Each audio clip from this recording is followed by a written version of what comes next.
श्रद्धेय भंते जी को वंदनामि। आप सभी को नमो बुद्धाय जय भीम। आज की गूगल बैठक में सभी सम्मानित श्रोताओं को उन्हें नमो बुद्धाय और आपका स्वागत। आज के विषय की भूमिका के रूप में आदरणीय डॉक्टर साहब ने विस्तार पूर्वक आपको बता दिया है। और आज का जो विषय है धम्मचारिका का स्वरूप और इसका प्रभाव, क्योंकि आज की धम्मभूमि की जो विशेष घटनाक्रम है जिसको लेकर के पूरे देश में तैयारियां चल रही है और अब तक का सारा सबसे जो बड़ा इवेंट होने वाला है उस पर निरंतर किसी न किसी रूप में श्रद्धेय भंते जी के निर्देशानुसार हम विचार विमर्श कर रहे हैं आप सबके साथ।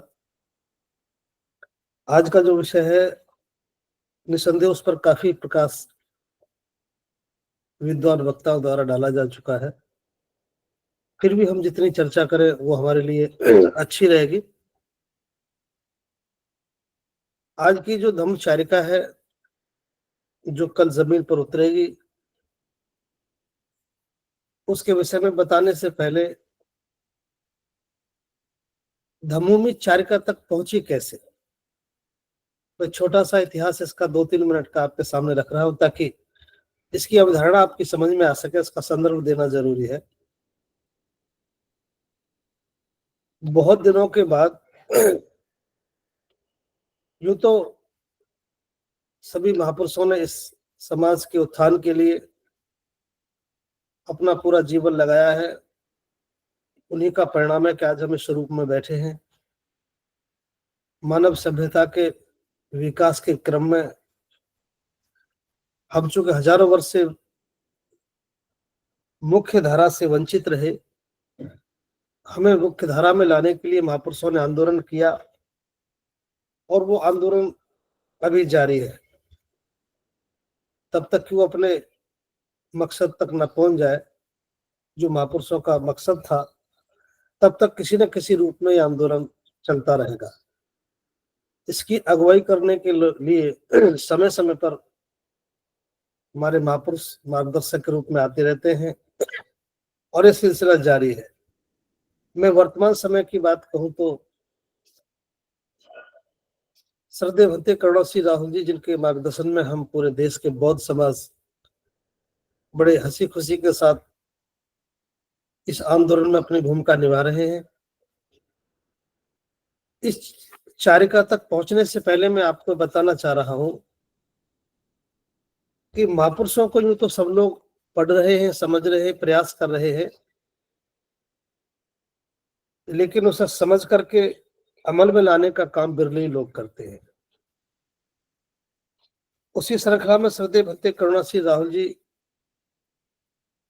जो आज विशुद्ध रूप से भारतीय बौद्धों के मार्गदर्शक के रूप में जाने जाते हैं, जैसे ही उनकी समझ में महापुरुषों का प्रयोजन उनकी समझ में जैसे ही आया, प्रयोजन समझ में आते ही उन्होंने चीवर ग्रहण किया। जब प्रयोजन ठीक से समझ सके, बाबा साहब अम्बेडकर को पढ़ने के बाद यूं तो श्रद्धेय भंते जी अपने विद्यार्थी जीवन से ही इस कार्य में लगे थे, लेकिन अध्ययन के दौरान बुद्ध और उनके धर्म ग्रंथ को पढ़ते पढ़ते जब जीवन का मकसद समझ में आया, बाबा साहब अम्बेडकर की इच्छा समझ में आई, उस प्रयोजन को अपना प्रयोजन जैसे ही भंते जी ने बनाया तो चीवर ग्रहण किया। यह उनकी समझ और सूझबूझ का परिणाम है कि बाबा साहब अम्बेडकर के मकसद को जैसे उन्होंने समझा तो इस समझ का परिणाम था कि उन्होंने चीवर ले लिया। यह चीवर लेना बाबा साहब को समझ लेने का परिणाम था। उन्होंने किसी को समझाया नहीं। भंते जी ने जैसे ही बाबा साहब अम्बेडकर के प्रयोजन को समझा और विश्वास से आंदोलित हुए, तो उसका परिणाम हुआ कि भंते जी एक सामान्य जीवन से बाहर निकलकर उसका परित्याग करके भिक्षु के रूप में हमारे सामने आज मौजूद है। तो फिर भिक्खु बनने का जो प्रयोजन था वो अनायास ही भिक्खु नहीं बने। भिक्खु बनने का जो प्रयोजन था वो बाबा साहब अम्बेडकर का वाला प्रयोजन था। जिस काम को बाबा साहब अम्बेडकर चाहते थे उस काम को एक भिक्खु के रूप में कैसे किया जा सकता है, ये प्रयोजन जैसे ही सत्यदेव भंते जी की समझ में आया तो भिक्खु बने। और भिक्खु बनने के बाद पहला कार्य हुआ भिक्खु बनना, और फिर वो मकसद के लिए काम करना शुरू किया जिसके लिए मकसद बने। तो फिर धर्म का प्रचार प्रसार और विस्तार। अब धर्म के प्रचार के लिए, प्रसार के लिए, विस्तार के लिए जिनका मकसद था, जिसके लिए वो भिक्खु बने, एक सामान्य जीवन को छोड़कर, सामान्य भी नहीं कह सकते बल्कि बहुत उत्तम दर्जे का जीवन, सर्जन थे, प्रथम श्रेणी के अधिकारी थे, लेकिन प्रयोजन समझ में आते ही ये सारी बातें गौण हो गई और बड़े प्रयोजन के लिए वो निकल पड़े। तो भिक्खु बनने के बाद फिर जो धम्म के कार्य के लिए उन्होंने अपना कार्य शुरू हुआ, उसकी पहली श्रृंखला में जो सत्यदेव भंते जी के जीवन की सबसे बड़ी उपलब्धि है, और वो संपूर्ण बौद्ध समाज के लिए बड़ी उपलब्धि है। भंते जी ने देखा कि बौद्ध समाज के लिए जो सबसे बड़ा काम था वो तो रह गया। तो पहला ही काम था बुद्ध और उनका धम्म, जो अस्तित्व में आना चाहिए था, समाज की स्वीकार्यता में आना चाहिए था, जो हमारा विचार की बुनियाद थी, जो बाबा साहब अम्बेडकर ने हमें रास्ता दिया। तो सबसे पहला काम सत्यदेव भंते करुणासिंह जी ने वही किया, भिक्खु बनकर, जो बहुत बड़ा दायित्व था, और उसे स्टील पर उकेर कर प्रतीकात्मक रूप से उसे अस्तित्व में लाए। जो मामूली लोगों तक ही सीमित था, विद्वान लोगों तक सीमित था, उसे देश की जरूरत बताई और देश के सामने रखा। और आज संपूर्ण भारतवर्ष बुद्ध उनके धर्म ग्रंथ को जानता है, पहचानता है। अब आम जन पहचानता है, पहले बहुत लोग जानते थे, इसमें कोई संदेह नहीं, लेकिन एक पुस्तक के रूप में जानते थे। लेकिन बौद्धों का एक मानक ग्रंथ, तो भारत की बौद्ध समाज के लिए पहली उपलब्धि और सत्यदेव भंते करुणासिंह राहुल जी के जीवन का पहला लक्ष्य यहीं से शुरू होता है, जो बहुत बड़ी उपलब्धि है। वो एक विश्व कीर्तिमान है, दुनिया के सबसे श्रेष्ठ विद्वान व्यक्ति, दुनिया के सर्वश्रेष्ठ मार्गदर्शक महाकारुणिक बुद्ध, उनकी विचारधारा पर आधारित ये ग्रंथ, और आज इसे पूरी दुनिया के लोग विश्व का सर्वश्रेष्ठ धर्म ग्रंथ कहने लगे। ये पहला कार्य हुआ। धर्म के प्रचार विस्तार से पहले जो काम होना था, पहले यही हुआ, ताकि हम अब एक मानक ग्रंथ स्थापित कर सकें। और उसके बाद दूसरा कार्य, धम्म देशनाएं। पहले भिक्खु निश्चित रूप से सराहनीय कार्य कर रहे हैं, उनका कार्य बहुत सुंदर भी है, लेकिन बाबा साहब अम्बेडकर की इच्छा के मुताबिक जिस स्वरूप में वो कार्य होना चाहिए था उसमें कुछ कमी रही। लेकिन आज सत्यदेव भंते जी ने धर्म के विस्तार और प्रचार प्रसार के लिए महाकारुणिक बुद्ध द्वारा जो बहुत महत्वपूर्ण देशना है, जिनको बाबा साहब अम्बेडकर ने संकलित किया, उसी पर आधारित पूरे देश में धम्म देशना देना शुरू किया। ईमानदारी से एक भिक्खु का दायित्व तो यही था, जिसे देश के बौद्धों की जरूरत थी, बुद्ध की देशनाओं की बहुत जरूरत थी। तो आज पूरे देश में सत्यदेव भंते करुणासिंह राहुल जी धम्म देशनाओं के लिए विख्यात है। विशुद्ध रूप से धम्म देशना उनकी बहुत प्रचलित है। उन धम्म देशनाओं से देश में एक वातावरण बना। और फिर उसके बाद इससे भी महत्वपूर्ण कार्य, धम्म प्रशिक्षण।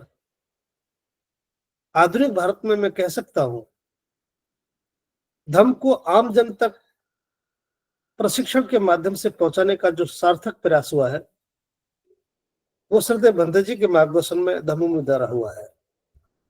जैसे ही कुछ समझदार लोगों को सत्यदेव भंते जी ने प्रशिक्षण देकर एक कार्यकर्ता के रूप में तैयार किया, आज उन्हीं के मार्गदर्शन में सैकड़ों लोग, हजारों लोग बड़े पैमाने पर ब्लैक बोर्ड और चौक लेकर पूरे देश में धम्म का प्रशिक्षण दे रहे हैं, और उसके परिणाम आपके सामने सुखद है। बात और आगे बढ़ी, ये बुद्ध शासन की परिकल्पनाओं को साकार करने के क्रम में सारे प्रयास रहे, और उसके बाद फिर सामने प्रवज्जा एवं ध्यान साधना शिविरों का आयोजन हुआ। मैं पूरे हौसले के साथ ये बात बता रहा हूं। भंते जी ने कहा कि बुद्ध काल में कैसे धम्म बढ़ा, उसका विस्तार कैसे हुआ, उन सब का गहन अध्ययन चिंतन मनन करने के बाद ये सारे सोपान भंते जी ने ढूंढे, किस किस सोपान से चलकर ये बात आगे बढ़े। तो धम्म देशनाएं दी, धम्म प्रशिक्षण दिए, और फिर सामने प्रवज्जा एवं ध्यान साधना शिविर का सिलसिला शुरू हुआ।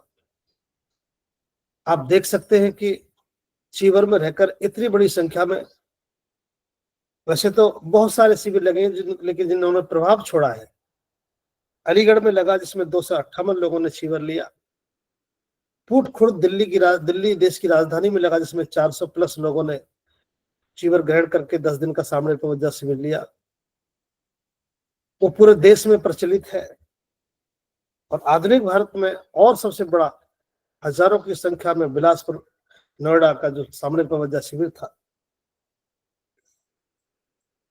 ये ऐसे शिविर लगे कि सारे देश के लोगों का ध्यान आकर्षित किया, और धम्म कारवां के माध्यम से तो पूरे देश में हलचल हो गई। यहां तक आते आते भंते जी के चीवर लेने के बाद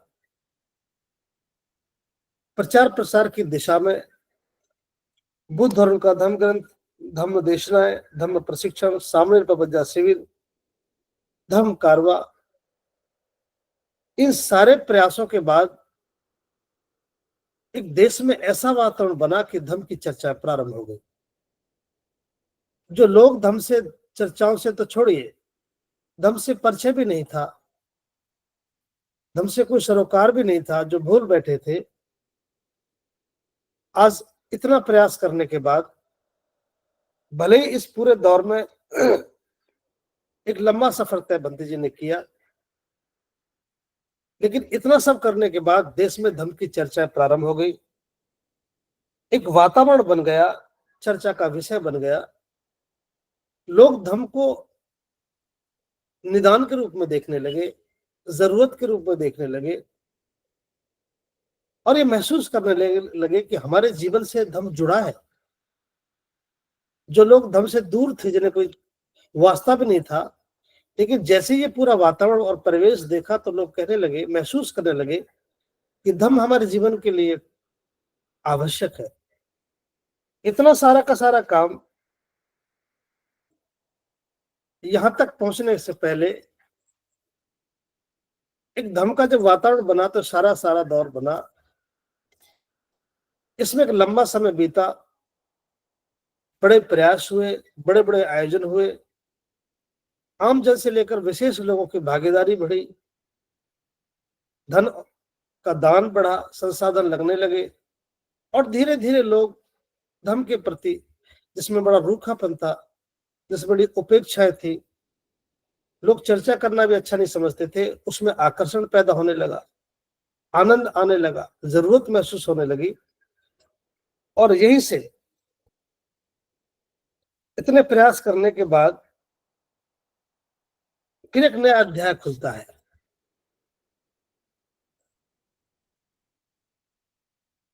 इतने प्रयास करने के बाद जब धम्म चर्चाओं में आने लगा, जरूरत महसूस होने लगी, तो फिर भंते जी ने शिविर लगाने के बाद अपनी धम्मदेशना में कहा कि अगर धम्म का विस्तार करना है तो फिर बुद्ध काल की उन तमाम विधियों पर विचार करना पड़ेगा, जिसकी वजह से बुद्ध के समय में धम्म आगे बढ़ा। उन तमाम चीजों का अध्ययन करने के बाद भंते जी ने घोषणा की और कहा कि आधुनिक भारत में बुद्ध नहीं है। वो कैसा समय था वह हम जान नहीं सकते, बुद्ध का दोबारा आगमन असंभव है। तो फिर ऐसे कुछ प्रयास किए जाए जिससे धम्म हरा भरा दिखाई दे, आम जन के लिए धम्म जरूरत बन जाए। तो सरदेव भंते जी ने कहा कि या तो कुछ देखने को ऐसा हो जिससे लोग प्रभावित हो सके धम्म के प्रति, या कुछ सुनने के लिए ऐसा हो जिसे लोग सुनने के लिए लालायित हो और उसका अनुपालन करें, या फिर कुछ बताने के लिए ऐसा हो। चूंकि आप विचार का जो प्रसार होता है वो इन्हीं तरीकों से होता है। तो इन्हीं बातों को ध्यान में रखकर सरदेव भंते जी ने ध्यान साधना एवं सामूहिक शिविरों का आयोजन किया, जिसमें बड़े पैमाने पर लोग चीवर पहनकर ध्यान साधना में बैठे। और वो सारा का सारा एक ऐसा वातावरण बना, भिक्खु कैसे होते थे, बुद्ध के साथ चलते हुए उनका क्या प्रभाव रहता था, इन सब की एक कल्पना करते हुए आधुनिक भारत में सबसे महत्वपूर्ण शिविर बिलासपुर में लगा हुआ आपने देखा। देश के कोने कोने से लोग दर्शनार्थ वहां पहुंचे, और जो भी पहुंचा, चाहे वो आम था या खास था, जिसने उस शिविर को देखा वो स्तब्ध रह गया, निशब्द था। उनका वर्णन बड़ा कल्पना से बाहर था। जाति उसे बुद्ध शासन याद आया और धर्म के प्रति उसका लगाव बढ़ा, और वो उसकी आसक्ति बढ़ी और स्वीकारता उसके दिमाग में बढ़ी। सुनने के लिए जब भंते जी धम्म देशना देते थे तो लगता था कि बुद्ध शासन की तरह एक विशाल संघ बैठा है और तथागत की परछाई की तरह उनके प्रतिनिधि के रूप में एक श्रेष्ठ भिक्खु उन्हें धम्म देशना देकर उनका मार्गदर्शन कर रहे हैं। और बताने के लिए, इन चर्चाओं के लिए, फिर ये सब देख करके जो लोग यहां से गए उन्होंने चर्चाएं की। इन सारे के सारे प्रयासों से एक बहुत सुंदर वातावरण का निर्माण हुआ। बुद्ध की चर्चा होने लगी, धम्म की चर्चा होने लगी, और फिर इन सब के होने के बाद भंते जी ने तय किया अगले चरण के रूप में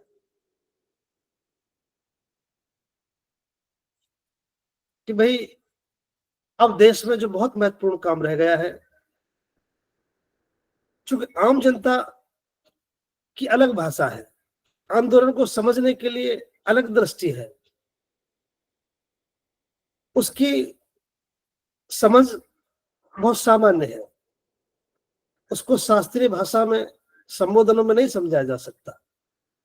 आम जनता जो प्रदर्शन को पसंद करती है, प्रदर्शन से उसकी नस्ल एक दर्शन पैदा होता है, और उस प्रदर्शन से ही आकर्षण उसमें बनता है।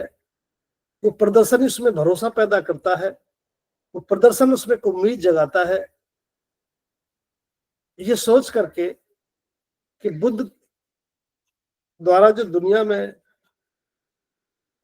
चूंकि उस वक्त तो संसाधन इतने नहीं थे, भारत की सीमाओं में रहकर महाकारुणिक बुद्ध के द्वारा जो चारकाएं की गई वो धर्म के विस्तार का सबसे महत्वपूर्ण विधि रही।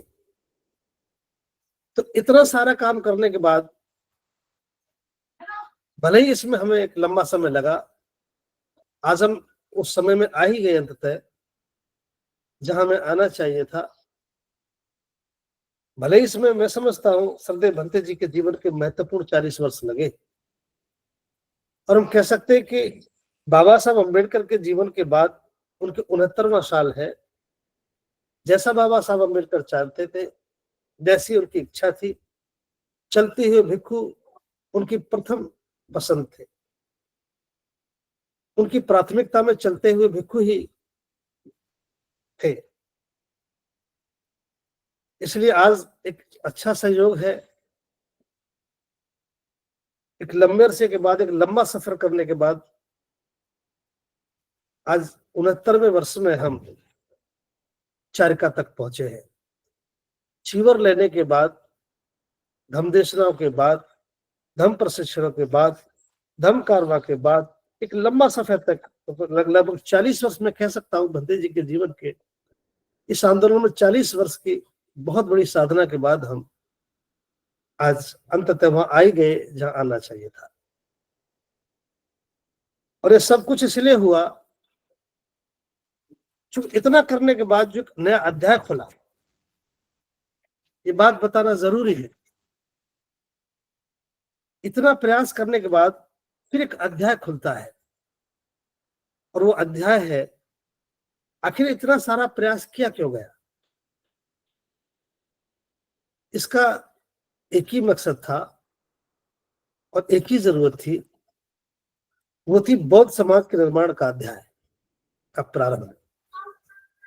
चर्चा हो जाने के बाद, धम की आवश्यकता हो जाने के बाद निसंदेह अब एक बौद्ध समाज का निर्माण होना ही चाहिए था। और बौद्ध समाज का निर्माण होना चाहिए था, इसके लिए 3 चीजें जरूरत थी। पहला, लीडरशिप, जिनके मार्गदर्शन में बौद्ध समाज तैयार हो। दूसरा,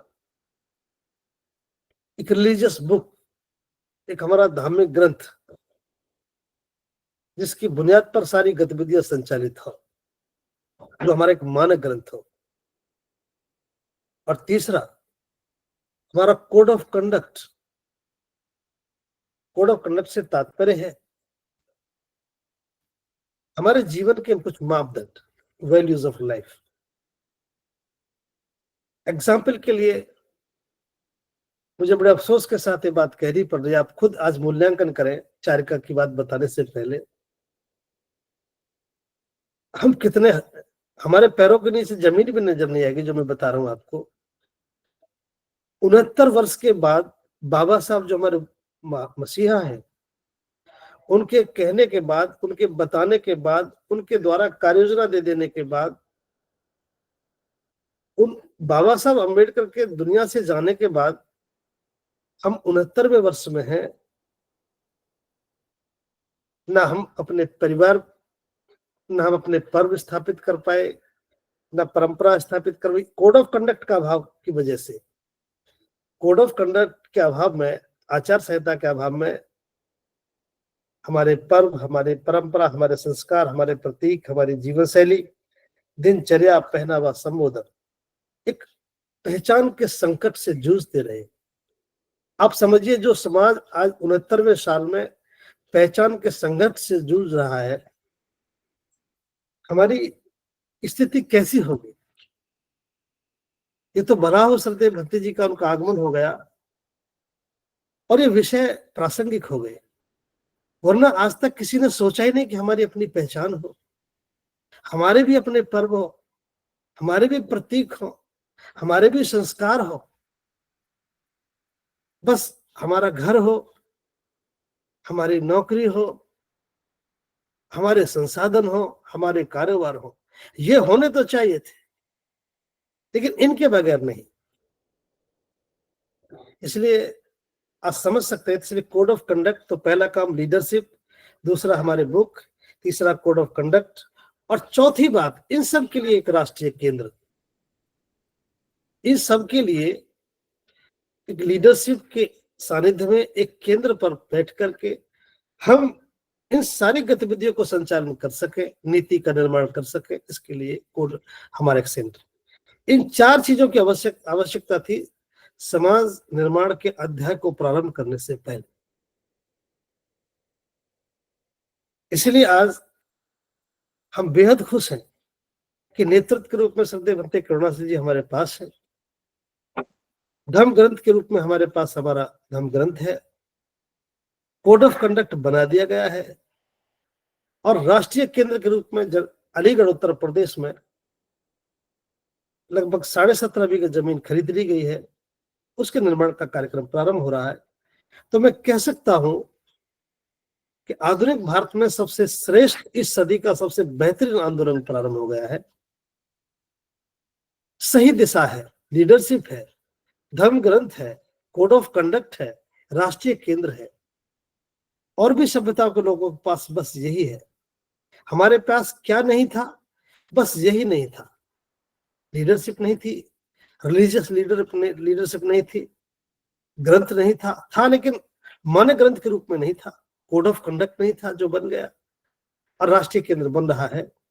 मैं पूरे गर्व के साथ ये बात कह पा रहा हूं कि आज हम एक ऐसे युग का प्रारंभ कर रहे हैं, जैसे युग प्रवर्तक के रूप में बाबा साहब अम्बेडकर जाने जाते हैं, युग प्रवर्तक के रूप में मान्यवर साहब काशीराम साहब जाने जाते हैं। जाने ही नहीं जाते, बल्कि उन्होंने ऐसा किया है। और मैं आज पुनः आपके सामने इस प्लेटफॉर्म से कह पा रहा हूं, व्यवस्था निर्माण का ये नया युग प्रवर्तन ही है। कल जब इतिहास लिखा जाएगा, बौद्ध समाज के निर्माण की चर्चा होगी, बौद्ध समाज के निर्माण पर शोध कार्य होंगे, तो हम अपने आप को धन्य कहेंगे। इस आंदोलन के जिक्र के बिना उनका शोध कार्य अधूरा रहेगा।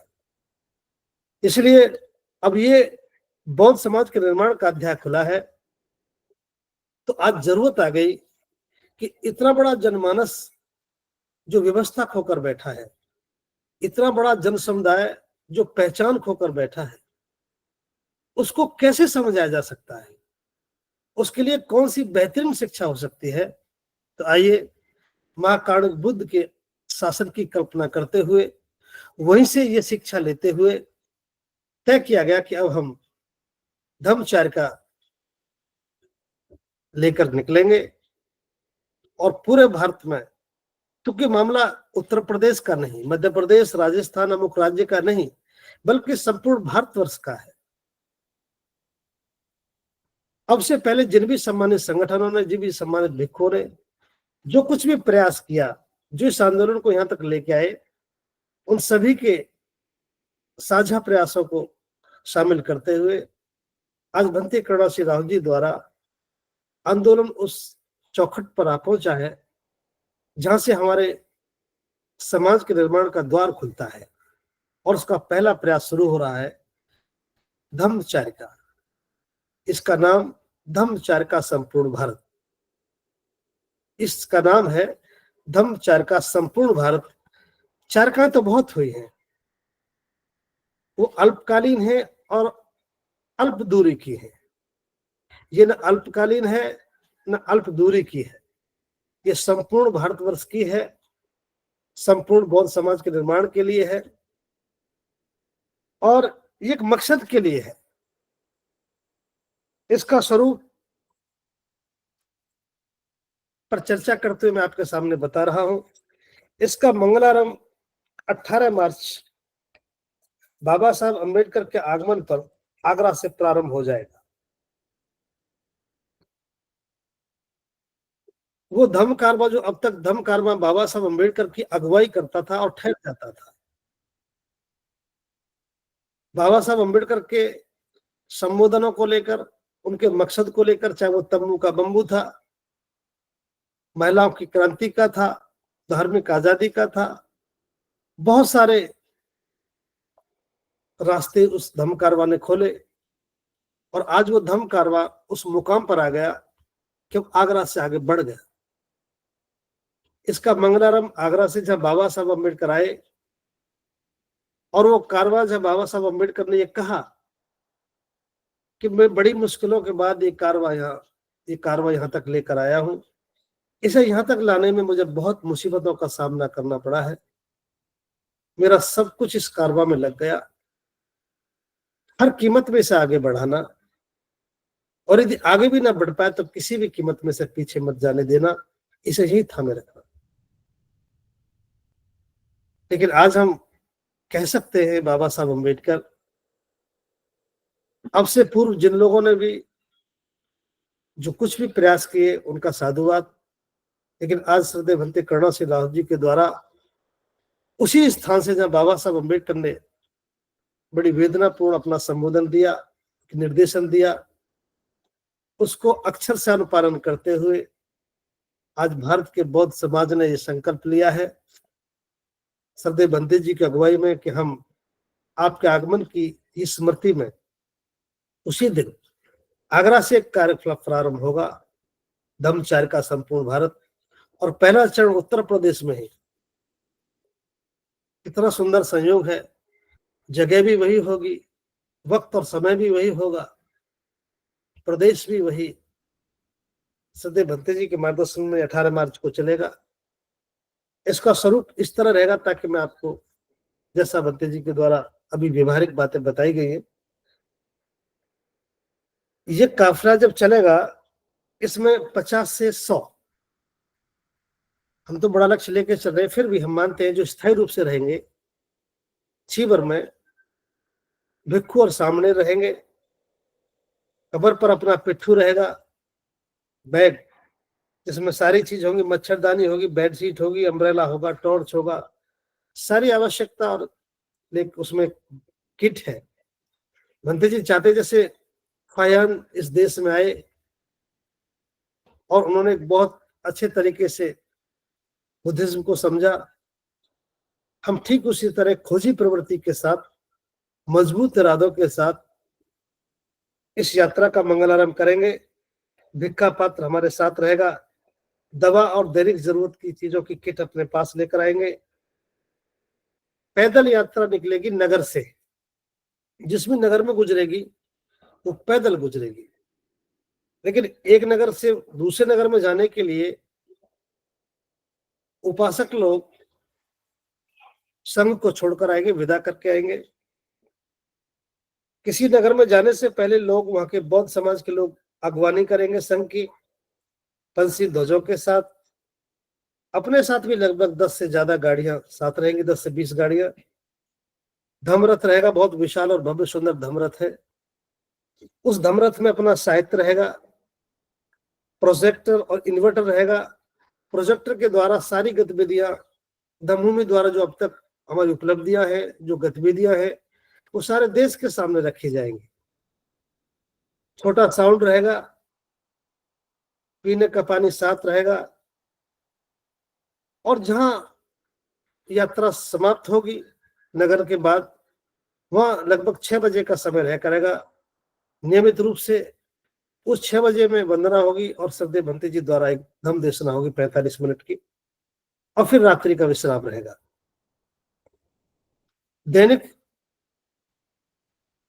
रूप से जो दिनचर्या रहेगी वो सुबह प्रातः जगने के बाद उसमें ध्यान साधना, कायासती और फिर धम्म देशना। सुबह सुबह जग करके ध्यान साधना, फिर कायासती माने एक्सरसाइज, और सरदेव भंते जी एक सुबह धम्म देशना और एक शाम को धम्म देशना, जहां यात्रा समाप्त होगी। सुबह फिर के बाद भोजन, भोजन के बाद प्रशिक्षण, और फिर दोपहर बाद चरका शुरू हुआ करेंगे, ताकि शाम 6 बजे तक वो 2 घंटे की चरका इस तरह निकाली जाएगी। 3 या 4 बजे प्रारंभ करेंगे दूरी के हिसाब से, ताकि 6 बजे या 5:30 बजे तक हम पहुंच जाए।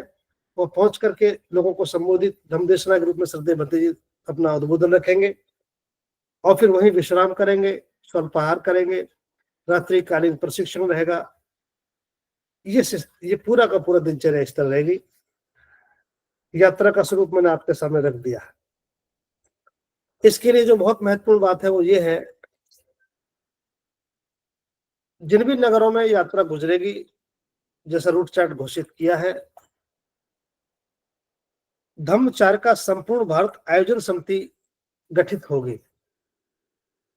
प्रत्येक जनपद में अथवा उस नगर में, जिस नगर में आयोजन होगा, लेटर पैड हमने बना दिया है, कल आपको मिल जाएगा। उस पर धम्मचर्य का संपूर्ण भारत आयोजन समिति अमुक नगर का नाम लिखते हुए, उसमें लगभग 8-10 लोगों का एक आयोजन समिति में प्रतिनिधिमंडल होगा। वो उसी लेटर पैड पर एक अनुमति के लिए एडीएम प्रशासन को, उत्तर प्रदेश में तो एडीएम प्रशासन ही इसको देखता है, अन्य राज्यों में और अधिकारी देखते होंगे। इसलिए प्रत्येक जनपद या नगर के लोग चरका से पूर्व लगभग हफ्ते 10 दिन पहले उस पत्र को वो सब उच्च अधिकारियों को दे देंगे, उसमें लिखा है कि फला फला तारीख को आपके संज्ञान में लाना है कि फला फला तारीख को यहाँ से यहाँ तक इतने बजे धम्मचारिका निकलेगी, जिसे पदयात्रा के रूप में जाना जाएगा। और उसका जो शीर्षक है वो ये है, मानव कल्याण एवं विश्व शांति के लिए। चूंकि हम तो सार्वभौमिक रूप से इसको देश के सामने लाना चाहते हैं, मानव कल्याण एवं विश्व शांति के लिए धम्मचारिका संपूर्ण भारत, इस शीर्षक के द्वारा ये पूरे देश में निकलेगी और सूचना दी जाएगी। केवल अमुक शहर से गुजरेगी, 100 लोग रहेंगे, 8-10 गाड़ियां रहेंगी, इस मार्ग में वहां से वहां तक जाएगी, ब्यौरा भरते हुए। इसलिए महोदय से निवेदन है, कृपया यात्रा के दौरान साफ सफाई, यातायात की व्यवस्था और पुलिस की व्यवस्था करने की कृपा करें, ताकि ये यात्रा जिसका मकसद दुनिया में मानव कल्याण और विश्व शांति का है, वो अपने अगले गंतव्य तक शांतिपूर्वक पहुंच जाए। आपकी बड़ी अनुकंपा होगी। इस तरह का एक पत्र हम आपको उपलब्ध करवा रहे हैं। ऐसा आप लोग अपने अपने जनपदों में, अपने नगरों में संबंधित अधिकारियों को प्रेषित कर देंगे, ताकि यात्रा के दौरान किसी तरह की दिक्कत ना रहे। यह यात्रा इस तरह निकलेगी। दूसरा, यात्रा के दौरान जिन नगर में निकलनी है उससे कुछ बातें जो महत्वपूर्ण वो ये हैं, आप नगर के देहात के कुछ गणमान्य लोगों को इसकी सूचना दें, उसके लिए आमंत्रित करें। जातीय संगठन की सीमाओं से बाहर निकल कर कोई इसका परहेज ना करे। देहात में चारका का प्रचार बड़े पैमाने पर करें, भले उसके लिए छोटी छोटी गाड़ियां लगाकर, साउंड माइक लगाकर प्रचार करें। गांव के आम जनता, मैं इसलिए बात आपसे कह रहा हूं, हजारों साल के बाद ये बुद्ध शासन जैसा कार्य हो रहा है। यदि हमें समाज को दूसरी व्यवस्था से ज्यादा सुंदर बेहतर विकल्प देना है, लोगों को वहां जाने से रोकना है, तो आवश्यक है कि हम लोग बड़े पैमाने पर प्रचार करके लोगों को, जनता जनार्दन को इसका दर्शन कराएं, इसको दिखाएं। नगर से पहले आप लोग जो भी हम निमंत्रण देंगे, नगर से पूर्व भी आप स्वागत के लिए तैयार रहेंगे फूलों के साथ। और जिस नगर से यात्रा गुजरेगी उसमें गुजरने के बाद इसमें एक बात जरूर निमंत्रण दें, शहर में, नगर में जिनके पास भी गाड़ियां हैं, कार हैं, वो सब लोग उस दिन एक दिन के लिए अपने अपनी गाड़ियों पर पंचशील के झंडे लगा करके, भले ही संख्या सैकड़ों में हो या हजारों में हो, पूरे नगर की अधिकांश गाड़ियां उस दिन सड़क पर ही होनी चाहिए। हे बाबा साहब अम्बेडकर, आज एक दिन के लिए गाड़ी इस धम्मचारिका में। इससे क्या होगा कि हम सबका एक सामाजिक प्रभाव बनता है, हौसला बढ़ता है, हम अपने संसाधनों को प्रयोग में लाते हैं और एक सुंदर प्रदर्शन करके समाज के हौसलों को बढ़ाते हैं। प्रत्येक गाड़ी को गाड़ी के साथ निमंत्रण दें, व्यक्ति को आप आए, गाड़ी लेकर आए, उसमें परिवार बिठा कर लाए, पंचशील का झंडा लगा कर लाए। जब काफिला लंबा होगा, सैकड़ों हजारों गाड़ियां साथ होंगी, चाहे वो बाइक है, चाहे वो कार है, पंचशील का झंडा जब दिखाई देगा तो उसका अपना एक अर्थ होता है। इसलिए आप लोगों को साधन के साथ निमंत्रण दें और कार्यक्रम यात्रा पूरा होने के बाद उनके ठहरने की व्यवस्था, स्वल्पाहार की व्यवस्था और दान के लिए भी प्रेरित करें। चूंकि धार्मिक आजादी का आंदोलन है, पूरे देश में ये चलना है। श्रद्धेय भंते जी एक बड़ा लावा लश्कर लेकर चलेंगे, जिसमें तमाम गाड़ियां होंगी, मैं अभी बताऊंगा आपको, गाड़ियां होंगी, इन्वर्टर होंगे, बिजली के साधन होंगे, ठहरने की व्यवस्था होंगी। बहुत सारे लोगों के पास सैकड़ों की संख्या में पिट्ठू बनवाए जा रहे हैं, एक बड़ा इसमें राशि खर्च होनी है। तो हम चाहते हैं कि आप लोगों को दान के लिए प्रेरित करें। आप लोग दान देते रहेंगे तो यात्रा सुखद और मनोबल के साथ चलती रहेगी। चूंकि एक आंदोलन है, एक बहुत बड़ा संग्राम है, इसमें साधन, धन, भोजन सब कुछ काम आएगा।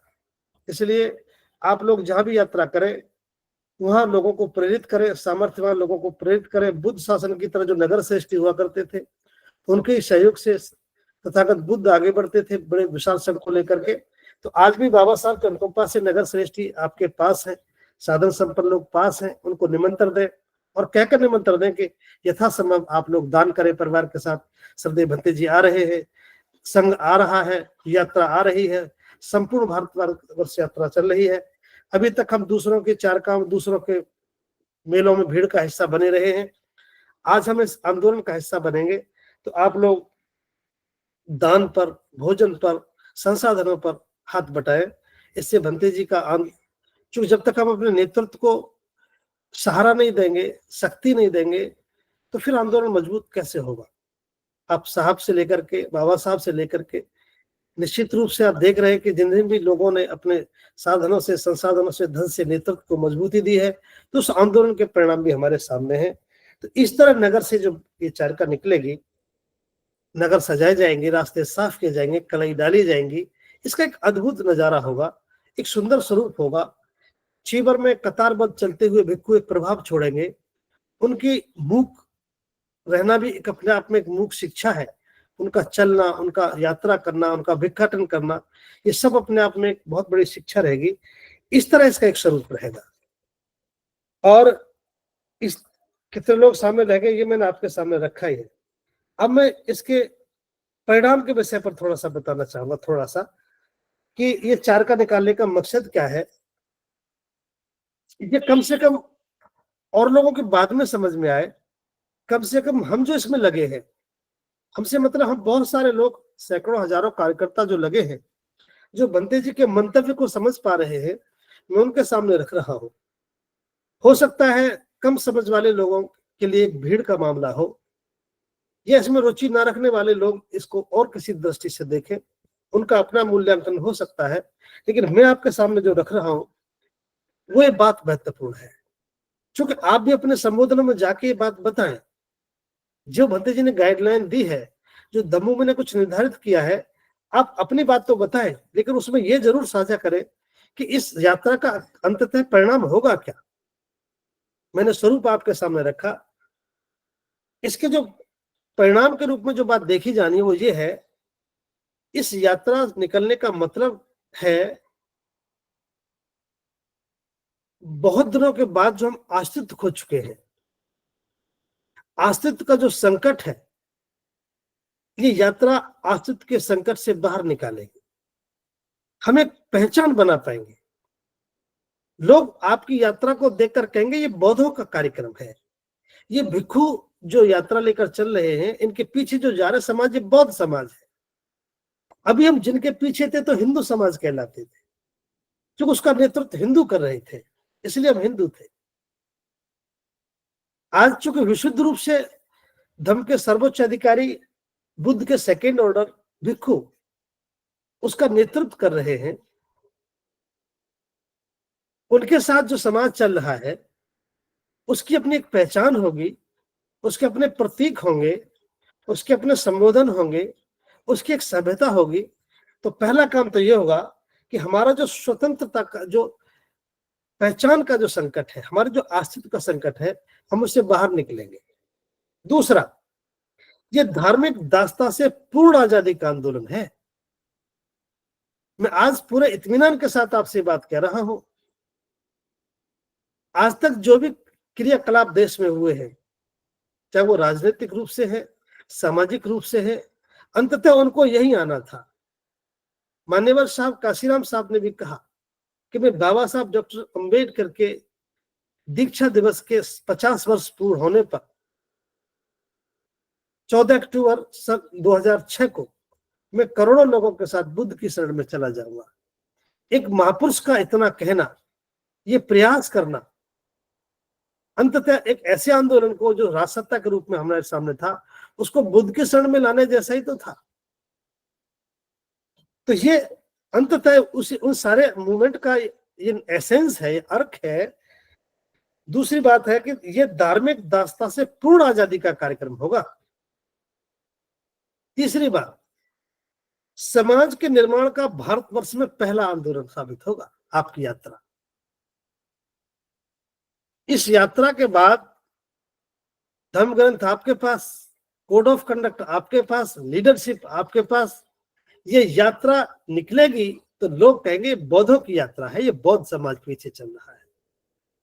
आपके लिबास, श्वेत, आपका झंडा पंचशील, आपके नारे महाकारुणिक बुद्ध के, आपकी अगुवाई करने वाले भिक्षु। भला किसके मुंह से नहीं निकलेगा कि आप बुद्धिस्ट हैं? अब तक जो मामला था वो दूसरा था। अभी हम किसी की प्रतिस्पर्धा में थे, किसी को छोटा करना चाहते थे, किसी से टकराना चाहते थे। ऐसा यहाँ कुछ नहीं है। हमारी प्रतिस्पर्धा नहीं है उनसे। हम तो अपने आप में भिन्न हैं, अपने आप में पूर्ण हैं। तो दूसरा काम होगा, भारत में पहली बार ये यात्रा समाज के निर्माण का पहला आंदोलन साबित होगी। और चौथी बात जो बहुत महत्वपूर्ण है, ये स्वयं से संघर्ष का मामला साबित होगा। अब तक हम सब कुछ दूसरों से लड़ते झगड़ते रहे और उसने कोई परिणाम नहीं दिया। ये आंदोलन, ये चारिका स्वयं के लिए है, अपने आप से संघर्ष है। कौन सा अपने आप से? हमें कुछ त्याग करना होगा, छोड़ना होगा। ये आंदोलन करना होगा कि हम पुरानी परंपराओं को छोड़ें। हमें परित्याग करना होगा कि पुराने संस्कारों को छोड़ें। ये जो मूवमेंट है, ये जो यात्रा जो निकलेगी, निश्चित रूप से इतनी उत्साहजनक होगी, इसका क्लेवर इतना गजब का होगा कि आपको किसी से कुछ नहीं कहना। लोग इतने आंदोलित होंगे कि सब कुछ धराशायी कर देंगे। एक जनसैलाब होगा, एक क्रांतिकारी आंदोलन होगा, आपके अपने नारे होंगे, अपने संबोधन होंगे, या किसी से टकराना नहीं कि चूर चूर हो जाएगा, या अमुक चीज ऐसे हो जाएगी, या ये बदल देंगे वो बदल देंगे। बदलना कुछ नहीं है, बस हमें अपनी मौलिक सभ्यता में प्रवेश करना है। तो मैं 4 बात बता रहा हूं। ये पृथक पहचान का मामला होगा, ये धार्मिक दास्ता से मुक्ति का आंदोलन होगा, ये समाज के निर्माण का पहला आंदोलन होगा, और ये व्यवस्था निर्माण करने का आंदोलन, जिसमें हमें अपने ही आपसे संघर्ष करना है। मैं आपसे आज पूछ रहा हूं, हजारों साल के बाद आज बाबा साहब अम्बेडकर समझ में आ रहे हैं, और असीम अनुकंपा है बाबा साहब अम्बेडकर की, तथागत बुद्ध की। श्रद्धेय भंते करुणाश्री राहुल जी आज जो भी कदम उठा रहे हैं, चाहे वो धम्मचर्या से पहले धम्म देशनाएं थी तो अद्भुत थी। आज पूरा देश श्रद्धेय भंते जी की धम्म देशनाओं से आंदोलित है। धम्म प्रशिक्षण थे तो मेरे जैसे तमाम लोग धम्म प्रशिक्षण पाकर आज समाज के उपयोगी सिद्ध हो रहे हैं। और उसके बाद सामणेर पबज्जा शिविर ने तो कमाल कर दिया। सारे देश में एक ऊर्जा और क्रांति की लहर पैदा कर दी। लोग उम्मीद करने लगे, लोग भरोसा करने लगे, और श्रद्धेय भंते जी को धार्मिक बोधों के मार्गदर्शक के रूप में देखने लगे। यह सामणेर पबज्जा शिविर का ही परिणाम है। और फिर अगले चरण में हम धम्म कारवां से गुजरते हुए, क्योंकि धम्म कारवां चाहे वो आगरा से शुरू हुआ, अलीगढ़ में हुआ, नोएडा में हुआ, गुजरात में हुआ, मध्य प्रदेश में हुआ, राजस्थान में हुआ, जहां जहां स्टील का वो धातु का विश्व कीर्तिमान धम्म ग्रंथ गया है, वहां वहां धम्म चर्चा परवान पहुंचे हैं। इसलिए आज इन सबसे गुजरते हुए हम धम्मचारिका तक आ पहुंचे, और ये धम्मचारिका सुखद परिणाम देने वाली है। ऐसा परिणाम, कौन सा परिणाम? एक ऐसा परिणाम जिसमें हमारे दुखों का अंत होने वाला है, हमारी तकलीफों का अंत होने वाला है, यह जाति का अंत होने वाला है। और ये जाति का अंत शोषण का अंत के रूप में जाना जाएगा। ये जाति का अंत, ये अन्याय के अंत के रूप में जाना जाएगा। ये जाति का अंत बहुत मायने में हमारी समस्याओं को अंत कर देगा, और यह संभव होगा अब इस चारका के माध्यम से। आप कल्पना करिए, सन 1991 की एक यात्रा मान्यवर साहब काशीराम साहब ने इस देश में निकाली। मुझे भी उस चारका का उस यात्रा का हिस्सा बनने का मौका मिला। जनपद अलीगढ़ के चंडोस नगर में मुझे भी साहब काशीराम साहब की जो सीढ़ी थी, बाबा साहब की माल्यार्पण करने, बाबा साहब मान्यवर साहब उस प्रतिमा का अनावरण कर रहे थे, तो मुझे भी उनकी सीढ़ी पकड़ने का अवसर मिला। मैंने वो जलजला देखा है। साहब की उस यात्रा का मैं भी जीवन गवाह हूं। 12 से लेकर 14 लाख लोगों का जो जज्जला हमने वोट क्लब इंडिया गेट पर देखा, वो पहला मूवमेंट था जिसे बहुजन मूवमेंट के रूप में देश ने स्वीकार किया। मान्यवर साहब को बाबा साहब अम्बेडकर के बाद अपना उद्धारकर्ता, अपना मुक्तिदाता के रूप में लोगों ने देखा और स्वीकार किया, और वो साबित भी हुए। बुद्ध शासन की मुझे पता नहीं, केवल पढ़ा है, भंते जी के देश में हमने सुना है।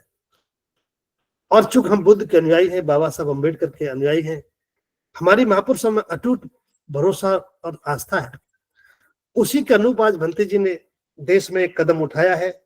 भंते जी ने निर्णय लिया है, ये धम्मचारिका उस अंतिम मकसद को पूर्ण करने के लिए निश्चित रूप से सही साबित होगी। आज समय आ गया है, देश में एक मजबूत आंदोलन चल रहा है। मुझे बताते हुए अच्छा लग रहा है, आप जितने लोग भी आज जीवित हैं, एक बात तो कह सकेंगे कि हम धन्य हैं, उस दौर में पैदा हुए जब देश में एक बहुत सुंदर आंदोलन चल रहा था, धार्मिक आजादी का आंदोलन चल रहा था, बाबा साहब अम्बेडकर के सपनों का आंदोलन चल रहा था, मान्यवर साहब के सपनों का आंदोलन चल रहा था, जिसकी अगुवाई भारत के श्रेष्ठ मार्गदर्शक परम सम्मानित डॉक्टर करुणा सिंह राहुल कर रहे थे। और हम भी उसमें काम आ सके, चाहे उपस्थिति से, चाहे धन से, चाहे संसाधनों से, जिस भी रूप में हम काम आ सके, अपने आप को धन समझेंगे। हमारे जीवन की कीमत इससे बेहतरीन और क्या हो सकती है।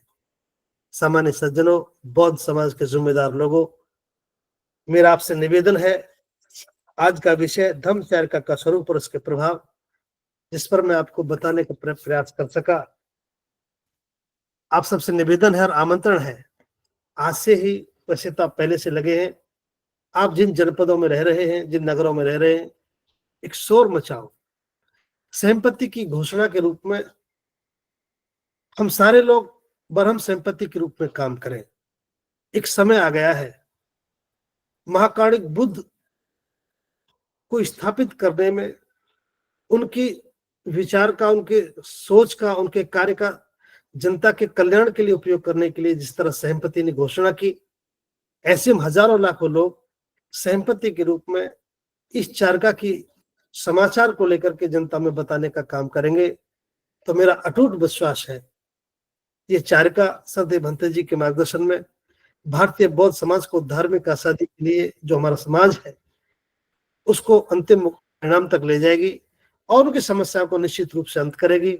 हम देखेंगे कि अपनी आंखों के सामने सम्राट अशोक का भारत बनते देखेंगे, बाबा साहब अम्बेडकर के सपनों का भारत बनते देखेंगे, मान्यवर साहब के सपनों का भारत बनते देखेंगे, और अपने आने वाली संतान को एक बेहतरीन विरासत देकर जाएंगे। ऐसा मेरा अटूट विश्वास है। आज आप लोगों ने ध्यानपूर्वक इस बात को सुना। मैं जो कुछ भी कह सका, ये बीआरसी की समझ और श्रद्धेय भंते जी के मार्गदर्शन से कह सका, इसलिए श्रद्धेय भंते जी को वंदना। आप सभी को नमन बताए।